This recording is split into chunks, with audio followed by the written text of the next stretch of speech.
কাবার ভেতরে ঢুকলে তখন চতুর্দিক কেবলা, চতুর্দিকে ফিরে দুরাকাত করে নামাজ পড়লাম। সেজদা দেওয়ার সুযোগ হলো, সেজদায় পড়ে এমন কান্না শুরু হলো দম আটকে যাওয়ার মতো, শুধু কাঁপতেই থাকলাম। আধা ঘন্টা চলে গেল সেজদার ভেতরে। এরপরে আমার চিন্তা হলো, হুঁশ হলো যে আমি এতক্ষণ এখানে সেজদায় পড়ে আছি, আরো তো মেহমান এর মধ্যে ঢুকবে।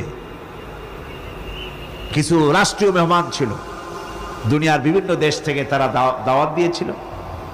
তো সেই মেহমানরা ঢুকতে পারবে না, এর মধ্যে 18-20 জনের বেশি লোক ধরে না।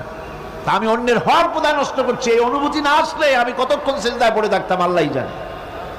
আমি যখন সেজদা থেকে মাথা তুললাম, দরজার দিকে যখন তাকিয়েছি, ঠিক আমার চোখটা গিয়ে পড়লো দরজার সেই অংশে যেখানে লেখা আছে ওয়াকাল রাব্বুকুম উদউনি আস্তাজিব লাকুম।